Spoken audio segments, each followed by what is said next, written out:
Good day to you, gentle person from the internet, and thank you for joining me as we take a look at The Board is Yours. This is a very complex, sort of idle incremental game based on an old story about the invention of chess and how the inventor was asked by the king of Persia for what reward he should get for inventing chess, and he said what he wanted was one piece of rice placed on the first square of the chessboard, and then two pieces on the second, and then four pieces on the third, eight pieces on the fourth, and so on, doubling each square until all of the squares of the chessboard had rice in them. And the king was like, "Are you sure? You can ask for gold or jewels because this is a magnificent game." And the man said, "No, just the rice. The rice is fine." And then by the time they got a little way into trying to calculate the reward and just how much rice they would have to give him, they realized that by the time they got to the 64th square of the board, there would be far more rice than ever existed on the planet. So the king realized that he'd been sort of tricked in a way, and the story splits into two parts there, and either the inventor of chess was executed for his insolence, or he was rewarded with the daughter's hand in marriage and inheriting the kingdom and all of that kind of stuff, as such stories often go. So I think this game has been somewhat inspired by that old tale, a lovely old tale. I've always liked it, and also by the developer, wanting to create something very complex. I recently covered another game by this developer a few days ago, and he pinged me and said, "Have a look at this game." And he's got a Steam wishlist presence formed and things like that. He's trying to get this one, making it a bit further as a game that he has produced, and I think it is a worthy game. If we have a look at the options, there is some sound controls. Let me turn the sound up a bit because you can barely hear it. And there is an erase data reset button, which I've just used. It worked fine. I've tried this on Firefox. It worked fine. Tried it a bit on Chrome. It worked fine. We're on Chrome at the moment. So it is a healthy game, a stable game, not too buggy. There are some critiques. I will give it after we're done. But first of all, let's have a quick look at the gameplay. So we have this lovely intro of the story with the king. "King, this game of yours, I want it. Name your reward." The wise man says, "You buy this board, my lord, square by square. Go on. First square costs 1 grain of rice. Each next square costs double the previous one. No jewels, no land, no statues of you looking heroic. Just rice. Buy all 25 squares and the board is yours." And so we have slightly modified the old tale to fit the requirements of our gameplay, but as you can see, we're only playing for 25 squares rather than 64 of a full-size chessboard, because this is the demo, and the demo has a lot of the board locked away and a lot of the pieces locked away and so on. We're not actually playing chess, we're just using chess pieces for the styling, which is fine, chess pieces and rice. And let's see if we can have a look at the gameplay mechanics. They're incremental, so they're fairly straightforward, but there are sort of 3 layers of it, and I will show you those 3 layers now. We have a little bit of a tutorial mode. Buy squares and pieces, drag and drop pieces to generate resources, buy more squares and pieces to generate more. Got it. So this is the tutorial, so we can only purchase one particular square for 1 grain of rice, and as you can see, the next square will cost 2 grains of rice, but we only have one. What else we can buy, however, is a chess piece, a pawn for 1 grain of rice. So we purchase that, and we drag it onto the board, and it starts, or drag properly, and it starts generating rice. And as you can see, if we mouse over it, we can see that we have the total of 1 pawn, whose total generation is 1, and harvest is 1, so he is harvesting us 1 grain of rice a tick. Production per tick is 1 at the moment. We have made 10 rice from the 1 per tick. Next square will cost 2. The next pawn will cost us 10. In the demo, we can buy up to 4 pawns, and they get quite expensive because the price of the pawn jumps significantly each time we purchase one.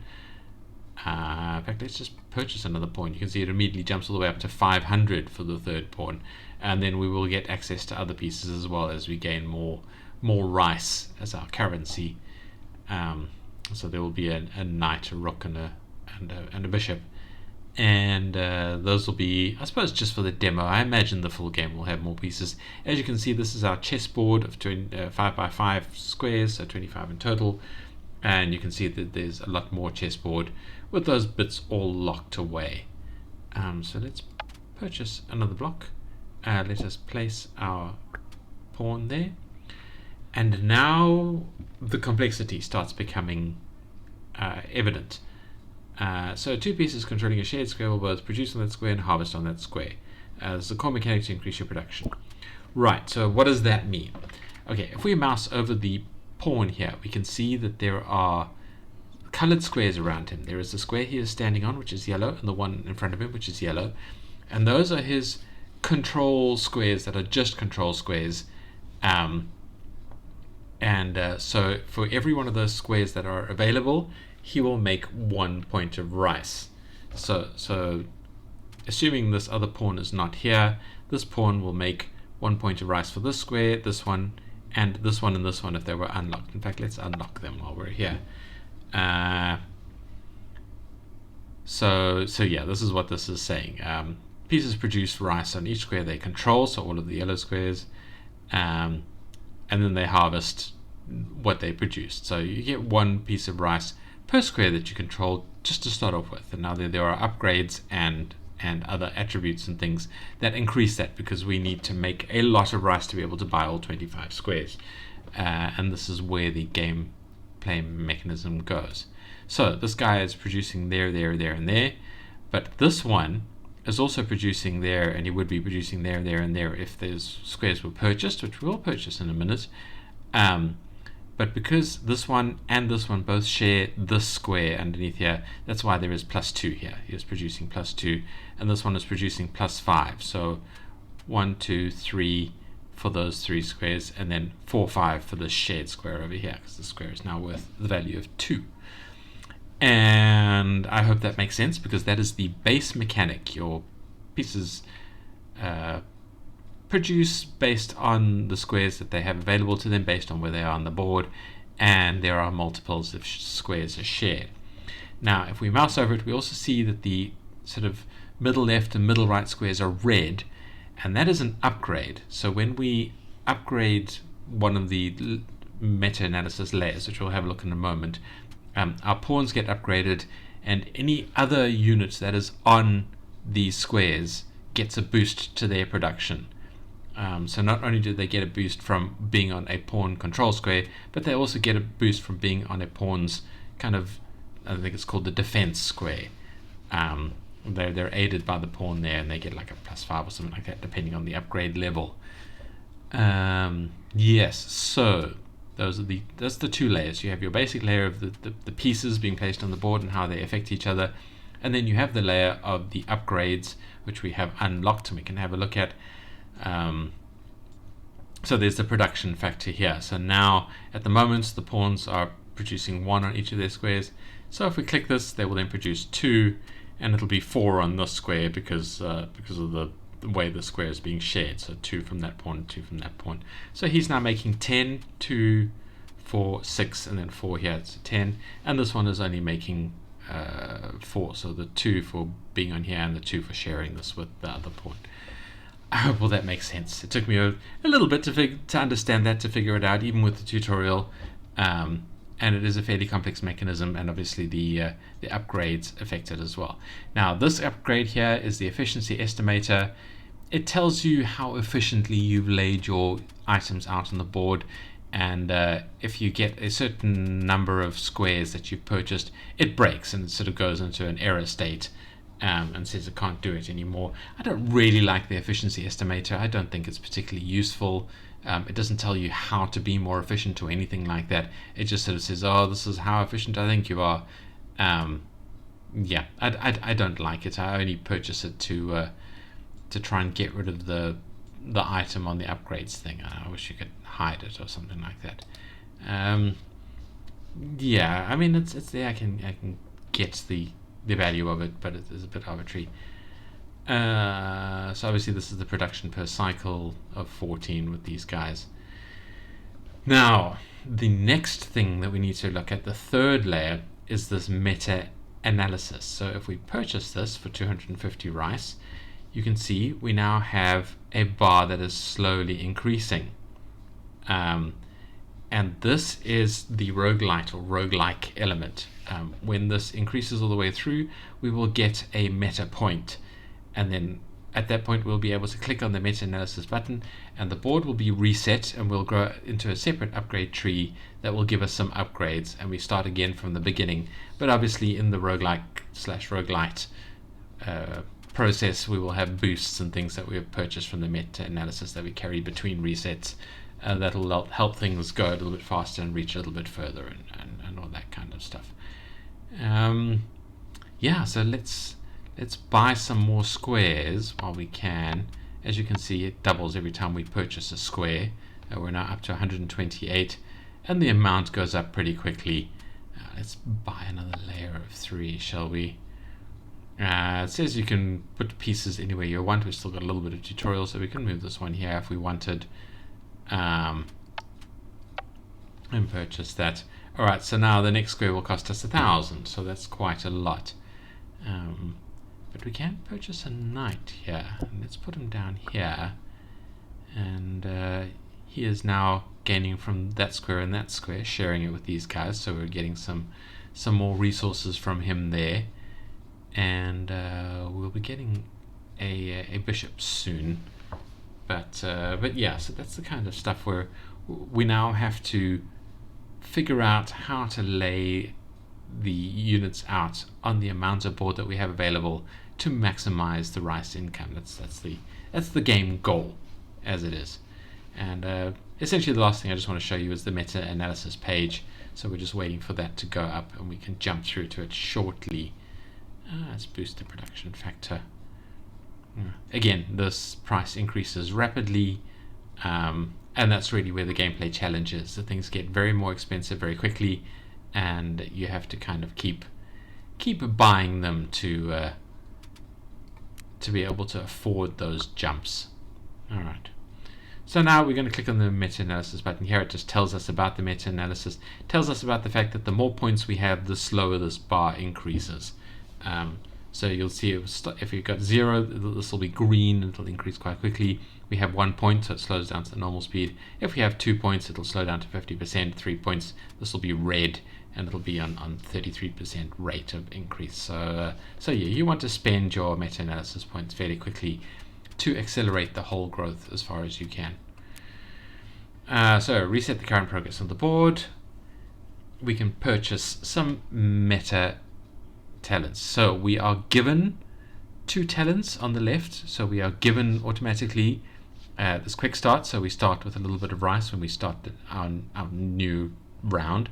And we have this bonus to our pawns, which is the boost mechanism that I was talking about. So pawns will boost, not only just collaborate with a piece that is placed either on the left or on the right of their movement, as if, you know, where a pawn in a proper chess game would be able to take the piece if you then placed a piece, you know, one of our friendly pieces, because there's no enemy pieces in this game, it's just friendly pieces.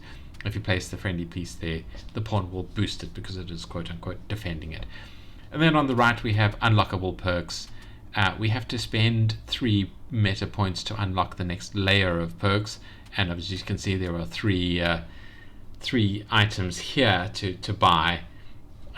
So we will eventually buy all 3 of these, and then there's more layers down here, and then I think we can only unlock this far, and all of the rest are locked in the demo. We don't have access to it in the demo.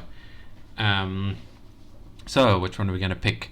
A pawn defending a knight will gain an additional +5 boost. So if we have a knight in our boost point, we gain more resources from that. Bishops on the main diagonals of the board will produce 3 times more. So yeah, that's just a boost to a bishop if you put it in the center of the board. And over here we have a center of the board. Production on those 4 squares will be doubled. So let's just buy this one. And before I forget, this is a bug in the UI. You can't click on here or here to purchase this thing. You can only click on this bit down here. I suppose it's like a safety mechanism, but I don't like it. Automatically I wanted to click on this dot over here, because this to me is the purchase this thing. Click on the dot to make it active, but you click on here, then the dot goes active. We don't have any more points, so let's jump back into our game. And now the tutorial element is finished, so we can purchase any well, we can place our units anywhere in our first square. We can buy anywhere of these. Now we have purchased a boost to the center of the game screen, which is these 4 units over here. This may look like the center, but it's not, because it is the center of the 8x8, not the 5x5. So it's these 4 ones here. So 1 2 3 4 here, 1 2 3 4, 1 2 3 4, and 1 2 3 4. So it's these 4 over here. So if we actually purchase these with the 100 rice that we were given to start off with, and we'll buy ourselves a couple of these guys, and let's just stick them in here. And they're kind of not really boosting each other, but they're getting a boost from being on these squares. And we can purchase a knight, slap him in there. Now he is being boosted by this one because he's in the red square from that guy, and he's being collaborated with this one because he's in his control factor there. Yeah, and that's it. That's the gameplay. I think I've shown how that works at this point. We've unlocked some more upgrades. I think we can increase that, and so on. And that's all the gameplay I'm going to show. I think you guys need to come and give this a go and see how much you can figure out. And what I'm really hoping is that you find things that I haven't realized and leave me a comment to tell me how to do things, because I understood the mechanisms and things like that. I got to this point in the game, but now I'm not quite sure what the best approach to optimizing it is, other than just moving units around. I suppose one could start setting up spreadsheets and things like that and work the optimization out there. It's probably the most efficient way to do it, but that would be quite difficult. So, I mean, if you guys have ideas, let me know, because I would like to get a little bit better at this game, and I'd like to chat to the dev about it and sort of say, hey, this is the things we've discovered. This is how to optimize. This is how your game is meta-gamed. And then you can either support that or work against it by making changes to it. So leave me a comment. Also, like or dislike the video if you liked it or disliked it, and leave me a comment telling me why you liked it or disliked it. I would love to hear about that, because that helps me make better videos, which will hopefully entertain you guys more. And yeah, subscribe if you want to see indie games reviewed every day, pretty much. I try and do one a day. I have an interesting one coming tomorrow. It's a game where the devs have actually given me a CD key to have a look at it. Early release. It isn't out yet, but it's on Steam and it's wishlistable. And we'll be taking a look at it and see what it's all about, and if this is a game that you would like to have a look at. So that'll be tomorrow's offering. But today we have this game, and the link is in the description. Come give it a game. And if you're just here for the gameplay and you're heading out now, thank you for watching. I do show a little bit more gameplay during my critique part of the video, so you might want to stick around for that. But otherwise, I do appreciate your attention, and I hope to see you in the next video. Goodbye. Right, if you are here for the critiques, well, I'm going to skip past the UI critique because I need to come back to it, because it's where most of my issues lie. So we're going to talk about the sounds. The game is very, very quiet. There was a bit of music in the menu, but none here. You could do with a little bit more sound.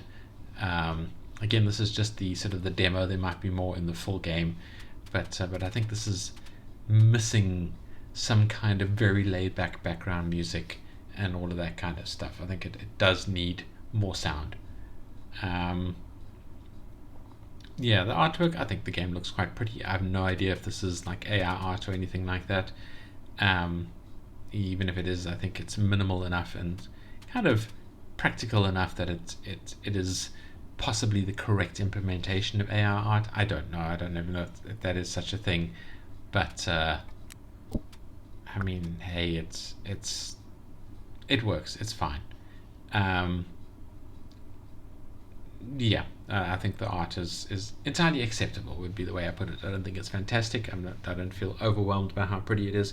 Possibly we could do some trim around the edges to make it look a bit more chessy or ricey or something like that, a bit more stuff in the background. But, well, let's talk about that in the UI critique thing. The gameplay is fine. I like the way it's attached to that old story about the the rice and the chessboard, the invention of the chessboard. Obviously, the real invention of the chessboard probably wasn't anything like that story. I think it was just a board game that got popular.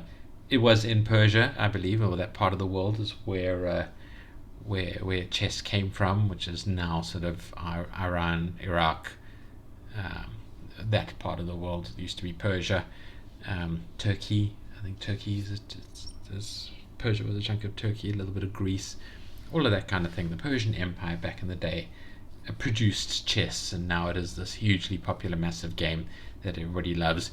And there's now meta games like this, paying little homages to it. And it's a good game. So yeah, I don't really have any comments to make about the gameplay in itself. I don't really have any comments to make about the immersion, the storyline, and things like that. I think it's fine. I think it could do with more additions there, more elements. But I will say that about every game, and I think as a game offering, it is fine. So let us go back to the beginning in the UI, which is where I do actually have issues about this game. I think there is too much happening here, because you have the upgrades menu here that is out and with text all over it, and it's got these spinny things along the sides here, and you've got the unit purchasing thing that is just out and in your face with spinny things on it and pop-ups that appear, and we've got not just the number up here but a long title, a production per cycle, and we have more information here about the production breakdown, and there's this meta-analysis thing wiggling and shimmering over here, and there's and the rice moving up to the top right and things like that. There's just so much happening on a game that is complex that you have to think about a lot, that this is, to me, and I think to a lot of players, an overwhelm issue. There is just too much going on here that you have to kind of wade through to then think about the gameplay mechanics. So my suggestion would be to start hiding these things behind drop downs. Put upgrades, and then next to it market, and then next to it production background.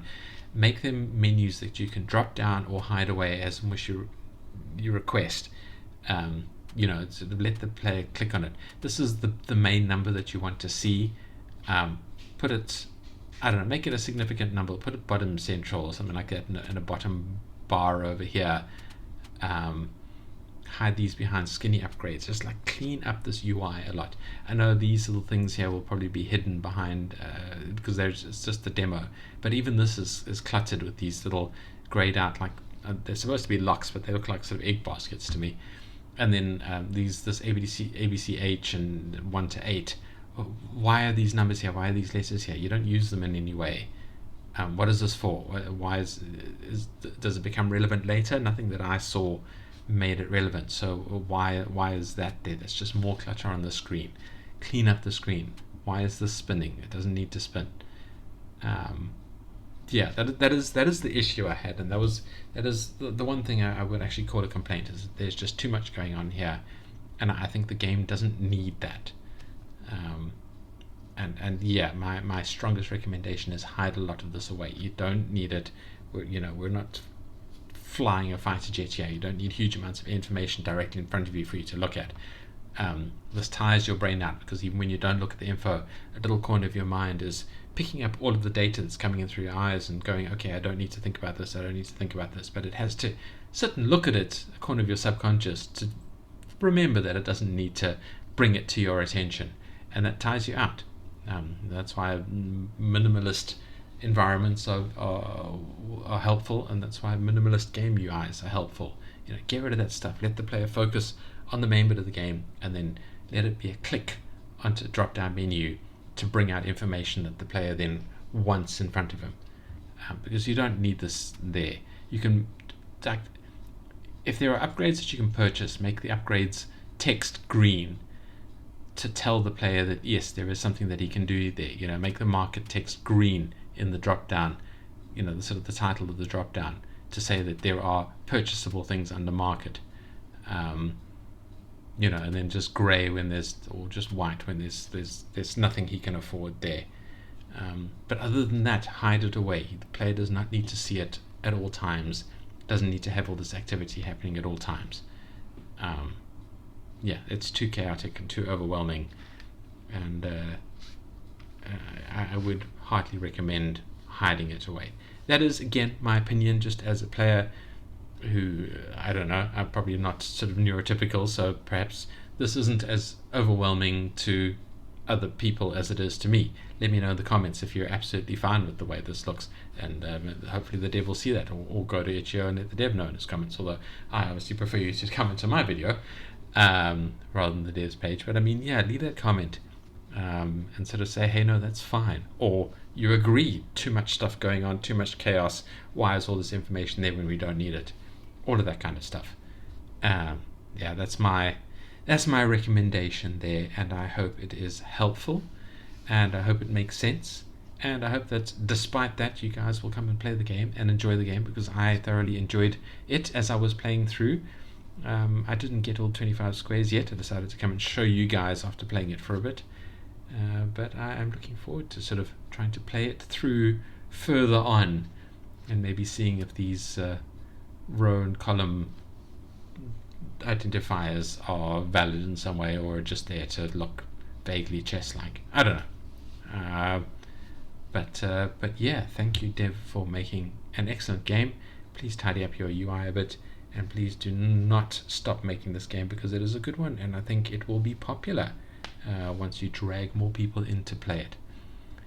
And thank you for watching my video, and I hope to see you in the next video. Goodbye.